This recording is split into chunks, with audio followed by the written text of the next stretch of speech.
In the previous chapter, we saw the news of Hindu women and children being taken captive by the Arab army in Baltistan forced Kashmir to erupt in outrage. And in that very outrage, King Lalitaditya took a firm resolve to bid farewell to the foreign invaders from the Himalayas forever. After this began a new chapter of history. Not only in the capital Pariharpur was preparation for war going on, but also in the frontier regions. In the areas near Baltistan, temporary camps had already been established where thousands of soldiers were stationed. These soldiers were being given special training on snow-covered peaks, in narrow valleys, and through harsh, unforgiving weather, a rigorous process to prepare them for war. King Lalitaditya gave a special order that in every unit of the army, one mountain guide must be appointed. These guides were fully familiar with the local paths, the rock layers, and even the moods of the weather. For any Indian commander of that time, this was a completely new initiative. He was attempting to win the war, not only with courage, but also through geographical knowledge and precise planning. At exactly this time, King Lalitaditya spoke a famous sentence about the purpose of the soldiers. "The enemy has come onto our land, now we shall reach his very soul." This very sentence became the war cry among the soldiers. The war was no longer confined only to the borders. It was now being fought on a mental and cultural level as well. But the strength of the Arab armies was never taken lightly. King Lalitaditya knew very well. They were skilled in desert warfare. Their strategies were deadly, swift, and their army was strict in discipline. For this very reason, King Lalitaditya, through his spies, conducted a detailed study of their war practices and their military structure. From that observation, it became known the Arab army was exhausted due to long campaigns and their supply line was extremely stretched. A plan was immediately made to strike at these two weaknesses. And at this very time, the soldiers of Kashmir prepared themselves, not only to fight for their land, but also for their culture, their self-identity, and their freedom. The military leadership was now taken into his own hands by King Lalitaditya himself. He was not only a king, he was now a commander as well. Considering the difficulty of the routes in the first phase of the war, secret units were sent. Their task was to disrupt the enemy's supply line, to mark the hidden paths, and to create a state of confusion in the enemy's camps. The war had not yet begun, but in the sky, in the atmosphere, the clashing of weapons could already be heard, and the frontier region of Kashmir seemed to be slowly suffocating in the excitement of anticipation. In the year 728 CE, the army of Kashmir took position for war in the high terrains of the mighty Himalayas. The first military contingent was led by King Lalitaditya himself, and he set out toward Baltistan. This was the very region where the Arab army had already entered. Local temples had been destroyed, small villages looted, and enemy outposts established on secret mountain paths.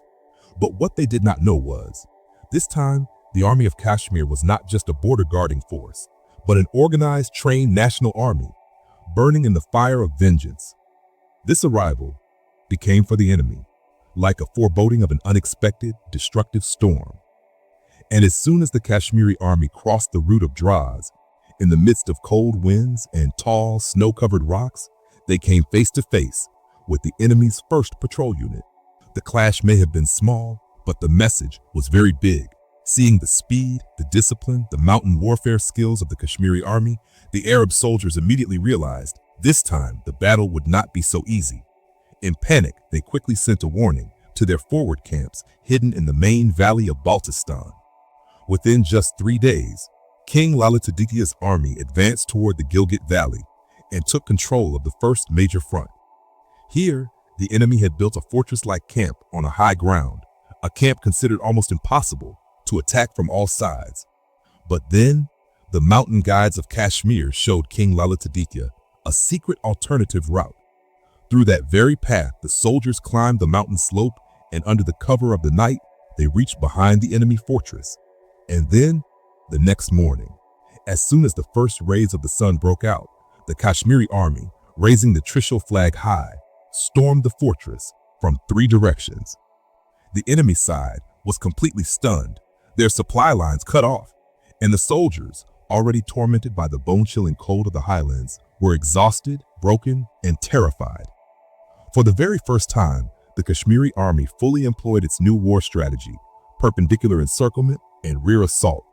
In this strategy, the enemy's front forces were first locked in trapped, and then the strike was made right at the central part. The plan was completely successful. Many Arab soldiers were killed, some fled in chaos, and dozens were taken captive. One of the captives, trembling in fear and astonishment, cried out, "We thought this was only a land covered with snow. Who would fight here? But this is vengeance, like being thrown into fire." King Lalitaditya listened to these words in silence. He gave no reply. His eyes alone carried the weight of an empire's resolve. He simply ordered that the captives be kept under house arrest in the border villages. No one was pardoned, yet no one was insulted either. And this was the ultimate proof of his morality and his valor. Everything is fair in love and war. This notion comes from that culture, the very culture which believes that human history is only 6,000 years old, and which even holds the belief that the sun revolves around the earth. But in Bharatvarsha, from ancient times itself, there have been definite methods, clear principles of war. Even a mere reading of the Ramayana and the Mahabharata makes this crystal clear. The true tragedy is this, that even while facing foreign invaders, devoid of policy and morality, Bharatvarsha, again and again, chose to walk only on the path of morality. And for this very reason, foreign rule was established here again and again. Yes, the same thing happened here too. 200 years later, it was the descendants of those very captives whose lives were once spared, who returned in a dreadful, destructive form. That part of history we shall narrate further ahead. But for now, let us return to the main story. The importance of this victory was not limited only to military success. No, it was the proof of Kashmir's mental strength, of its unshakable self-confidence, that from this day forward, Kashmir would not only defend, but would also march ahead with the policy of retribution. This force of Baltistan was now completely in the possession of Kashmir, and from here, a strong base camp was established for the new military campaign toward Gandhara. The people of Baltistan, who had lived so long in fear, now, upon seeing the army of King Lalitaditya, were filled with joy, with boundless enthusiasm. The villagers began lighting lamps, decorating their homes. In some places, women performed arti in the temples, and in other places, the priests, who had been hiding in caves, once again began the sacred recitation of the Vedas. This was not merely a war.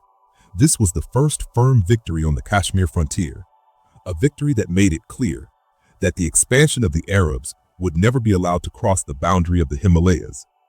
In the year 729 CE, after the glorious victory of Baltistan, the Kashmiri army advanced toward Gandhara, that very Gandhara, where in ancient times the chanting of the Vedas had once resounded, where Emperor Ashoka had turned the great wheel of Dharma, and where, in the shadow of Buddhist stupas, the eternal flame of knowledge had been burning, age after age.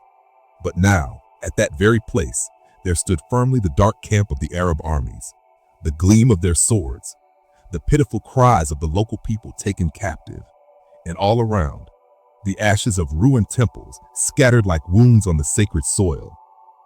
Before advancing toward Gandhara, King Lalitaditya divided his army into two parts.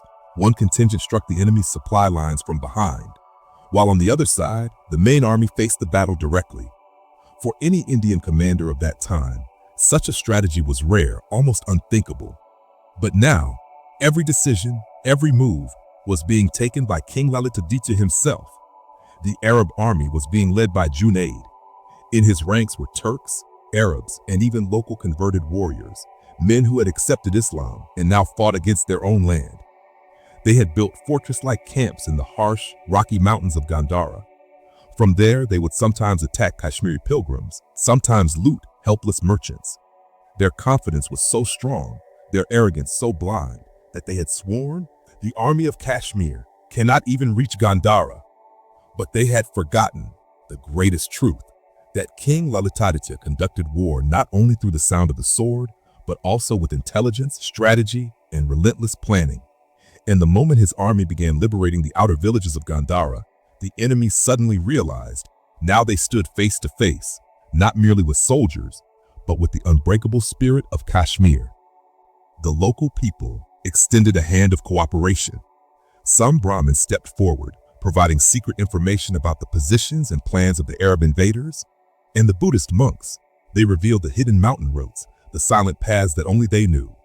In the valley of Gandhara, the war raged for 7 consecutive days. At every turn, enemy ambush forces lay waiting. But the Kashmiri soldiers, with their unmatched mountain skills and unshakable strategy, crushed those enemy camps under showers of arrows and the thunderous blows of stones. On the 3rd day, the cavalry unit encircled the invaders from the west. The clash was ferocious beyond imagination. The roaring wind, the swirling snow, and the gleam of swords together, they seemed to perform the very dance of death. By the 6th day, the enemy longed to retreat. But what could they do? Their supplies were gone, completely cut off. Defeat was no longer just a possibility. It was their destiny. And then, on the 7th day, just before the setting sun, the sacred flag of Kashmir was raised high, fluttering proudly. In that ancient temple, which had survived every storm, every attack, still standing unbroken, lamps were lit, flames of victory burned bright, and the soldiers of Kashmir celebrated their glorious triumph. Gandhara was no longer the gateway of Arab invasion. It had now become an immortal symbol of Hindu resistance. In the year 730 CE, the remaining Arab forces fled in panic towards Sindh. But King Lalitaditya did not stop there. He pursued them, and he liberated the region all the way up to present-day Punjab. In every village, in every town, the temples reopened once again. Even under the shadow of swords, people dared to breathe in the air of freedom. But then came the final, decisive battle in a dark, unfamiliar valley named Narak Shikar, where the ultimate test of the spirit and courage of Kashmir was about to unfold. King Lalitaditya had thundered, "The fire they have sown shall now be extinguished with blood." With the Trishul flag raised high, the attack roared forward from 3 directions. And in the 4th direction stood the archers, ready to rain down death from above. This was no ordinary war. In this battle, no one was taken captive. There was only one outcome: complete destruction. At last, the valley fell silent. No lamps were lit, but that very silence, it became the eternal signal of Kashmir's consciousness. And yet, in the Muslim historical texts, no mention of this battle exists. Even al-Biladuri, even Tabari, both remain silent. Because here, yes, here itself, the so-called invincible victories of the invaders came to an end. Rajatharanjini mentions this: the blood-written letter upon the snowy peaks. The land, once covered in snow, was now burning in the fire of resolve. And it was because of that fiery path that in the year 731 CE, the Arab invasion in North India had almost come to an end. The remaining forces that fled towards Sindh also eventually failed. The final cavalry unit sent from Makran and Sindh was stopped right at the confluence of the Jhelum and the Chenab. This defeat was so precise, so complete, that Arab historical sources either chose silence or made only vague, trembling references, because to describe this failure was too humiliating for them. But even after such a thunderous victory, King Lalitaditya did not organize any grand assembly of triumph. No, his aim was never to display glory. His only purpose was the protection of the soul, and that sacred purpose was completely fulfilled. Rajatharanjini writes, "This was not merely a war. This was the end of an era." After this, the Arabs never returned to Kashmir from the north. Their presence remained confined only to Sindh in the south, and Kashmir continued to exist with its temples, with its eternal recitation of the Vedas, and as the undying land of faith. King Lalitaditya did not see this victory merely as a political success. No, he saw it as a cultural renaissance. Temples were rebuilt, ashrams came alive once again, and from the throats of the rishis, the Vedic chants once more resounded. And to give permanence to this revival, he established the Martand Sun Temple, which still stands today as a blazing symbol of his valor, his faith, and his legacy. On the highlands of the Himalayas, built upon the ashes of the Arabs, in that very direction where the first rays of the sun touch. Historians believe the Martand Temple was that very immortal symbol when India, for the first time, stopped an organized Islamic campaign and gave it a direct cultural reply. Martand was not only a temple, it was a message, a proclamation. Where the rays of the sun reach, no shadow can ever remain permanent. After the construction of the Martand Temple, King Lalitaditya ensured that Kashmir would never again be powerless. From a political perspective, he maintained balance on the northern, the western, and the southern frontiers through strength, through strategy. No power of Arabia, no force from Central Asia was thereafter able to cross the Himalayas.